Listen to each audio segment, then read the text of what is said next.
The coming food shortage of 2027. The supermarket shelves are empty, not because of panic buying, not because of a virus, not because of a war you can see on the news, because the system broke, and nobody saw it coming, except some did. The pattern is always the same. Let me take you back. The world faced an oil crisis. OPEC turned off the tap. Energy prices exploded, but something else happened that nobody talks about anymore. Food prices doubled. The global food system seized up like an engine without oil. Famine swept across Africa. India teetered on the edge. The Soviet Union, desperate, humiliated, had to buy grain from America just to feed its people. The pattern was simple: energy shock, fertilizer crisis, food shortage, social collapse. History doesn't repeat, but it rhymes. Natural gas prices in Europe hit record highs in 2022. They've stabilized, yes, but they never returned to 2019 levels. The cheap energy era is over. And natural gas isn't just for heating your home in winter. It's the backbone of industrial fertilizer production. Without fertilizer, crop yields collapse. Without crops, food prices explode. Without affordable food, governments fall. The dominoes are already falling, you just haven't noticed yet. Somewhere in the American Midwest, a farmer sits in his truck staring at a spreadsheet on his phone. The numbers don't make sense anymore. Fertilizer costs have tripled since 2020. Diesel is 80% more expensive. Seed prices are up 40%. His margins have evaporated. He does the math. Plants less, cuts corners, hopes for the best. This is how food shortages begin. Not with dramatic headlines, with quiet decisions made in the dark by exhausted people who can't afford to keep going.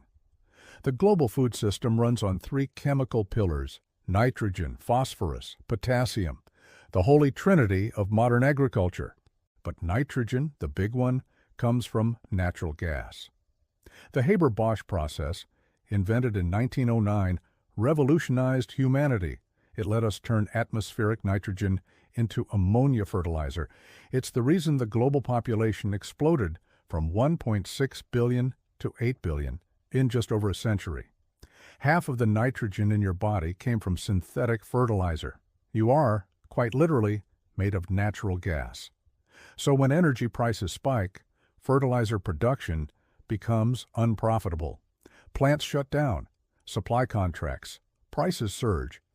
Between 2020 and 2022, global fertilizer prices increased by 300%. The 2023 harvests were smaller than expected. The 2024 yields were worse. Grain reserves, the world's food insurance policy, dropped to their lowest level since 2008. And 2025, the reserves are still falling. Russia and Ukraine together produce nearly 30% of global wheat exports. When the war started in February 2022, the Black Sea became a war zone. Grain shipments stopped, prices exploded. Egypt, Lebanon, Tunisia, nations that import 70 to 80% of their wheat, faced immediate crisis. Bread prices doubled, riots erupted, governments scrambled. The grain deal brokered in 2022 temporarily eased the pressure, but it was fragile, a Band-Aid on a gunshot wound. By 2024, the deal had collapsed multiple times. Each collapse sent shockwaves through global markets. But here's what nobody talks about. This wasn't a crisis. It was a preview. Because the global food system is more fragile now than at any point since World War II. Just-in-time supply chains, concentrated production, depleted reserves, extreme weather, geopolitical chaos. Every part of the system is optimized for efficiency, not resilience. One major shock, a volcanic eruption, a solar flare that disrupts GPS, a coordinated cyber attack on grain logistics, and the entire system could seize up in weeks. The climate multiplier, it's summer 2026. A massive heat dome settles over the American Midwest. Temperatures hit 115-degree Fahrenheit for 2 straight weeks. Corn plants wither. Soybeans cook in the ground. At the same time, India and Pakistan face catastrophic monsoon failures. Rice paddies dry up. Hundreds of millions face hunger. China, desperate to secure food for its 1.4 billion citizens, buys every available ton of grain on the global market. Prices double overnight. Panic spreads. Countries start hoarding.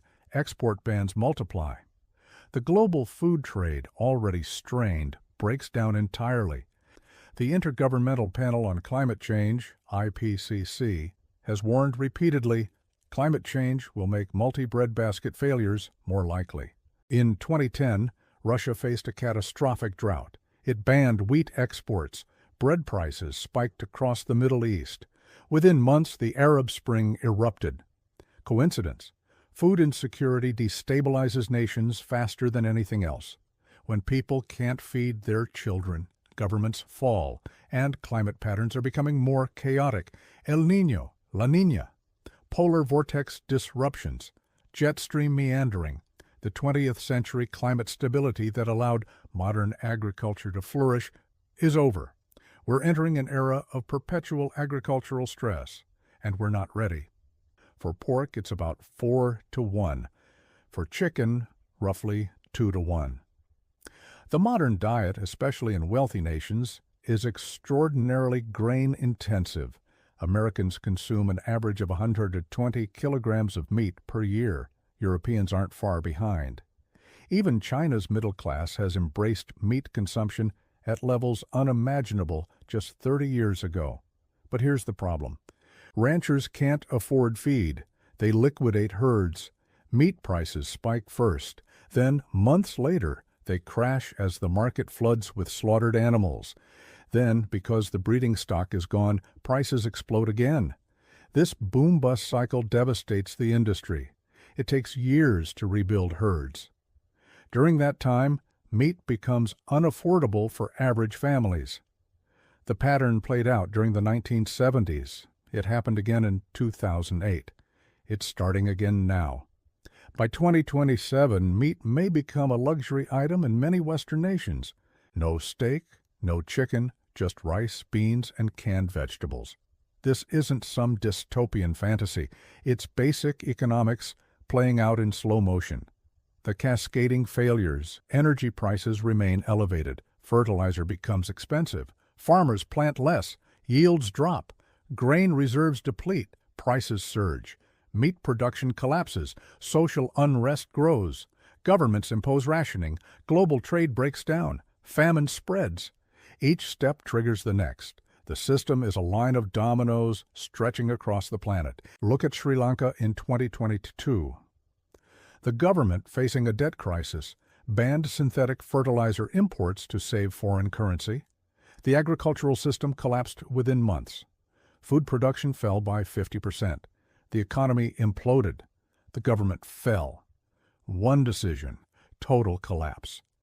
Now imagine that scenario playing out across multiple nations simultaneously. Pakistan, Egypt, Lebanon, Tunisia, Bangladesh. These aren't stable, wealthy countries with strategic reserves and diversified economies. These are fragile states walking a tightrope. One strong wind, a wheat shortage, a currency collapse, a natural disaster, and they fall. And when nations fall, the chaos spreads. Refugee crises, regional wars, nuclear-armed states teetering on the edge. The global food system isn't just an economic issue. It's a national security issue, a civilizational issue, and it's breaking. Because that's when multiple trends converge. Climate stress. The El Niño, La Niña cycle is expected to intensify between 2026-2028, increasing the risk of simultaneous crop failures across multiple continents. Depleted reserves. Global grain stocks will likely hit critical lows by late 2026, leaving zero buffer for a bad harvest in 2027. Geopolitical instability. The Russia-Ukraine war grinds on. U.S.-China tensions escalate. Trade blocs fracture. Cooperation collapses. Energy transition chaos.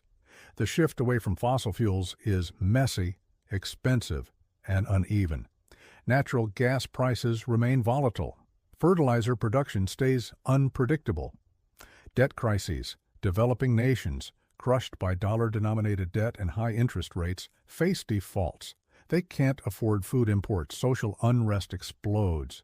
The convergence isn't certain, but the risk is higher than at any point since the 1970s, and this time it will be worse.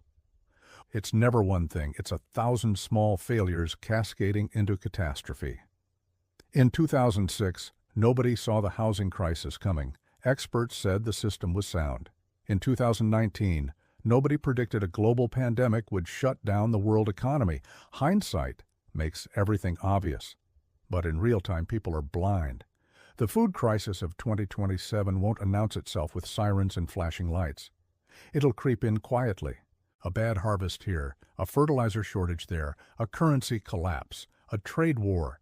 Then one day, people will wake up and realize the supermarket shelves are emptying faster than they're being restocked, and by then it'll be too late to prevent the worst. If the global food system breaks down, even partially, are you ready? Not ready in a prepper sense, ready in a practical, realistic sense. Do you understand where your food comes from? How much of it depends on international trade? How vulnerable your region is to supply shocks? Most people have 3 days of food in their homes, maybe a week if they stretch it. The grocery stores have about the same.